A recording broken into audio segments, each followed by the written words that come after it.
สบายดีสวัสดีพ่อแม่พี่น้องเมิดสุขุสุคน หลังจากที่น้องเงินออกไปซื้อพวงมาลัยดอกไม้เข้ามาแล้วก็สิมาทำการปอกฟักตุ่มมะนาวดองเด้อพี่น้องลูกสะใภ้คุณนายเพิ่นบ่อยู่นี่ก็ดีอีกอย่างน้องเงินก็ได้คลิปทำกับข้าวลงทุกวันแต่ที่สำคัญก็เฮามันเมื่อยเนาะเพราะว่าตื่นแต่ตีสี่ทุกวันก็ต้องทำงานอีกคือเก่า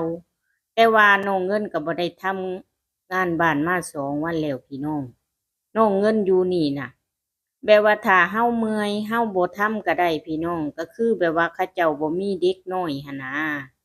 เฮาก็อยู่กัน3 คนแต่ถ้าลูกสะใภ้คุณนายเพิ่นบ่อยู่ก็มีแต่น้องเงินกับคุณนาย2 คนก็อยู่แจ๋ไผแจ๋มันพี่น้องน้องเงินอยู่นำคุณนายมาเป็น13 ปีแล้วพี่น้องเอ่ย แต่ว่าน้องเงินก็ได้ทำกับข้าวแบบนี้ตลอดแหละแต่ถ้าลูกสะใภ้คุณนายเพิ่นบ่อยู่แต่ช่วงนี้หรือว่าตกมาปีนี้ลูกสะใภ้คุณนายเพิ่นก็บ่ค่อยไปเที่ยวไสตั้งแต่น้องเงินเข้ามาอยู่แรกๆโอ้ยเพิ่นไปเดือนหนึ่ง2-3รอบน้องเงินก็สิทำกับข้าวแบบนี้ตลอดแต่ว่าน้องเงินน่ะยังบ่ทันได้เป็นครีเอเตอร์พี่น้องน้องเงินก็เลยบ่ได้ถ่ายคลิป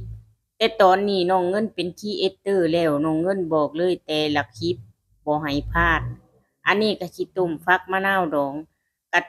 ถ้าผู้ใดทำบ่เป็นก็มาดูคลิปน้องเงินได้เด้อพี่น้องสำหรับกับข้าวน้องเงินก็เอาตามสูตรของเจ้าของเด้อแต่ว่าน้ำนี่ก็บ่ได้ฮู้ว่าเอาลงจักลิตรเนาะก็เป่งใส่เต็มหม้อก็พอหลายๆคนเห็นก็คือว่าสิน้ำหลายเนาะทุกคนแต่ว่าน้ำหลายก็บ่เป็นหยังเพราะว่าเฮาเคี่ยวไปเรื่อยๆเฮาก็ช้อนฟองมันออกน้ำมันก็สิแห้งไปเองหั้นล่ะพี่น้อง ตอนเช้าก็สิมาอุ่นใส่บาตรหั้นล่ะอันนี้น้องเงินสิใช้มะนาวตอนเช้าเด้อพี่น้องเด้ออันนี้ก็เสร็จเป็น